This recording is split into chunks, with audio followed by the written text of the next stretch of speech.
balik lagi di podcast pagi sore ya. Kali ini kita kedatangan bintang tamu, yaitu Mas Rapip dan Mas Fadil. Jadi, ayo Mas. Dulu Mas, silakan dulu Mas. Sehat. Sehat. Mas. Mas, sehat Mas. Assalamualaikum, Mas. Ayo, minum dulu Mas, minum. Mau ngerokok? Aman, Mas. Oh, aman Mas. Aman. Ya, buat Mas Rapip nih, saya mau nanya. Tadi gimana sih perjalanan di sini? Kurang lebihnya ya gak jauh beda dengan perjalanan Jakarta ke Rawang ke sini ya. Iya. Ada macetnya dan pasti kita ada berhentinya dulu sekali buat ngerokok, minum kopi. Gitu. Tadi kan hujan ya? Ya. Nah, itu gimana tuh? Sempat hujanan kita. Oke, Cuman kita minggir dulu sebentar untuk menunggu hujan reda. Kalau Mas Fadil gimana Mas Fadil? Kebetulan rumah saya deket nih Mas, Oh, iya. dari lokasi ya kan. Kita kemari bawa motor, ya kan. Walaupun hujan, karena dekat kita langsung ke sini Mas. Iya. Kalau betul rumahnya di mana Mas? Nah, deket Mas. Kebetulan rumah saya di Cilacap. Cilacap ya. Iya. Oke, boleh. Mungkin untuk kali ini kita akan berdiskusi tentang pelecehan seksual di area kampus Mas. Nah, untuk pertama paling saya bakal nanya ya, apa sih yang Mas ini tahu tentang pelecehan dan kekerasan seksual? Di sini kan pelecehan dan kekerasan seksual itu ada dua ya. Iya. Yang pertama itu kekerasan seksual pada wanita maupun perempuan ya. Iya. Yang bisa dibilang tuh kayak kekerasan tuh kita memaksa terhadap si ceweknya ini nih. Kita paksa nih untuk supaya mau sama kita, ya minimal berhubungan intim lah ya. Oh iya. Kasarnya tuh seperti itu. Dan yang kedua ada pelecehan. Pelecehan tuh kayak contohnya kan ada yang non verbal sama yang verbal ya.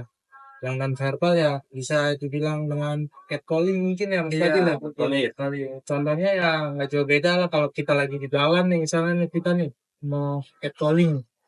Iya. Pas lagi ketemu cewek Iya, ya. itu ada dua itu aja sih ya. Kalau yang lebihnya Jawaban dari Mas Fadil mungkin sama Mas atau gimana? Mungkin ada sedikit bedaan ya. Iya boleh. Karena tuh. gimana ya? Menurut saya yang di pelecehan ini nih, Iya. karena pelecehan itu gimana ya Mas, hal-hal yang mengundang hasrat mungkin. Oh, iya. Pasti ada yang mengundang hasrat nih, nggak mungkin sesuatu yang dilakukan itu nggak ada penyebabnya Mas. Iya. Ya mungkin gitu aja sih. Tadi kan ada kata non verbal dan verbal kan. Nah, untuk verbal sendiri contohnya gimana sih Mas? Kan tadi udah non verbal ya. Nah, sekarang verbalnya gimana sih menurut Mas pada nih? Nah, mungkin verbal itu kayak gimana ya Mas, nyentuh Iya, badannya. iya. Kalau non verbal yang kita tahu tuh catcalling Mas, kayak gimana ya, Iya. ada cewek nih, kita manggilin cewek kayak gitu Mas. Iya. Menurut kalian nih, apa sih dampak yang ditimbulkan dari pelecehan tersebut? kalau dampak ya mungkin dampak kita bisa, kalau dari perempuan nih dampaknya tuh bisa kayak yang dia mengalami trauma ya, trauma dan pasti mentalnya kena tuh dan itu, dan apa namanya, susah untuk dikembalikannya lagi nih si mental nih terhadap cewek nih, agak lama lah untuk mengembalikan itu keadaannya ya kan. Kalau dari Mas Fadil, Mungkin pasti ada dampaknya ya Mas. Kayak dia kurang merasa percaya diri nih Mas. Iya. Sebelumnya dia punya rasa percaya diri dan sekarang karena terjadinya itu dia jadi kurang rasa percaya dirinya menurun. Trauma juga ya Mas. Trauma ya, itu sih pasti nomor satu itu trauma. nah mungkin kan Mas mungkin udah ini ya, udah pernah baca berita atau sebelumnya itu ada gak sih berita tuh yang tentang kekerasan seksual dan pelecehan itu yang menurut Mas tuh parah banget dan itu tuh pelakunya harus ditindaklanjuti? Yang terbaru ini ya Mas ya. Iya, apa tuh? Di luar kampus ada yang terbaru banget nih yang lagi rame Mas. Apa tuh? Coba tuh. Apa? Tahu. Ada di Lombok, satu pria nih, dia ngelecehin 15 wanita Mas. Waduh, banyak betul itu ya. Iya. Ada inisialnya A lah. Oh iya. Nah di situ dia mengiming-imingi wanita itu gini-gini Mas. Padahal itu, nah itu orang itu kayak Fiska Apa tuh? gitu Mas. Disabilitas. Disabilitas. Oh iya. Disabilitas. Oke. Terus Mas Raffi mungkin ada tahu sendiri berita lain selain dari Mas Fadil Berita apa nih? tentang pelecehan seksual atau kekerasan mungkin. Kalau yang di dalam kampus mungkin kemarin ada ya yang Aduh, kemarin pada melihat yang di Oh, BEM yang Iya. BEM konsolidasi itu ya, Mas. yang di kampus kita sendiri. kayak gimana tuh? Katanya, juga nih contohnya. Yang sepenglihatan Mas aja. Kemarin sih dengar infonya mungkin dari pihak laki-lakinya memaksa wanitanya untuk berhubungan ya begitulah. Oh, Terus gitu ya. nyebar-nyebar foto dan video yang tidak layak dilihat oleh orang-orang. Saya mau nanya nih, pandangan Masnya berdua ini gimana sih pandangan terhadap pelecehan seksual dan kekerasan itu? So, bisa dijelaskan Mas dari Mas? Pandangannya mungkin kalau dari cowok ke cewek ya kita harus bisa dari cowoknya dulu deh. Kalau dari cowoknya mungkin kita harus bisa nahan rasa ingin untuk apa namanya memuaskan nafsu kita terhadap si cewek ini. Kita harus bisa nahan nih. Apakah bisa nggak nih nahan nih supaya tidak terjadinya pelecehan seksual tersebut.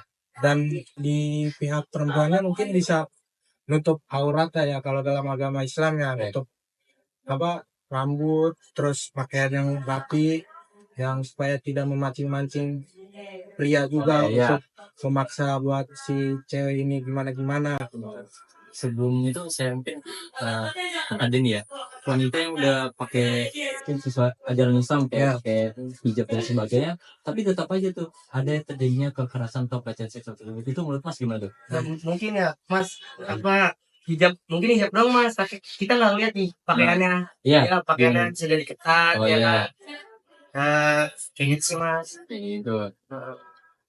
Nah, tadi kan udah kita bahas tuh tentang pendapat kalian ya Mas ya. Nah, berarti kalian tahu dong kalau pelecehan seksual itu berkaitan dengan nilai-nilai Pancasila. Dan menurut kalian pelecehan seksual melanggar nilai-nilai Pancasila gak sih?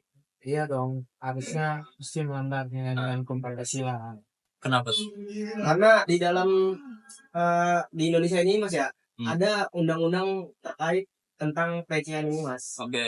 Ada di pasal 12 tahun 2022 tentang tindak pidana kekerasan seksual, Mas. Terus? Dan ini juga masuk ke dalam nilai-nilai Pancasila, Mas. Pada nilai Pancasila pertama itu yang berbunyi ketuhanan yang Maha Esa. Pelecehan seksual ini melanggar nilai-nilai keagamaan dan moral yang dianut oleh bangsa Indonesia. Sini juga melanggar sila kedua yang dimana bunyinya kemanusiaan yang adil dan beradab. Pelecehan seksual merusak kehormatan dan martabat korban, melanggar asas kemanusiaan. Satu sila ketiga kan bunyinya itu Persatuan Indonesia ya, yang dimana pelecehan seksual itu dapat menimbulkan konflik sosial dan melemahkan solidaritas masyarakat yang dapat mengganggu keamanan dan persatuan Indonesia. Nah, mungkin bisa dilanjut sama Mas Fadil untuk sila keempatnya. Jadi di sila keempat ini yang berbunyi kegiatan yang dipimpin oleh iman yang dilaksanakan dalam permusyawaratan perwakilan itu, Mas, bermakna di mana korban pelecehan seksual itu harus mendapatkan keadilan melalui sistem hukum yang transparan dan bermusyawarah sesuai asas Pancasila. Mungkin sila kelima. Oke, di sini sila kelima yang berbunyi keadilan sosial bagi seluruh rakyat Indonesia, yang dimana pelecehan seksual menimbulkan ketidakadilan sosial khususnya pada kelompok rentan. Berarti dari tadi kita tuh menyimpulkan bahwa ya, Pancasila dan hukum di Indonesia tuh jelas-jelas menolak bentuk pelanggaran pelecehan seksual itu ya Mas ya. Dan adapun implementasi dan nilai-nilai Pancasila itu didukung dan dilandaskan oleh konstitusi dan undang-undang seperti UU TPKS dan UU HAM yang ada di UUD 1945 ya Mas ya. Mungkin mau diminum dulu Mas? Ya, Kita lanjut tutup aja untuk hari ini. Mungkin segini aja guys podcast kita kali ini. Sampai jumpa di podcast selanjutnya. Podcast pagi sore kita cukupkan untuk sampai hari ini saya Mas. Terima kasih untuk mas-masnya sekalian sudah datang di podcast kali ini.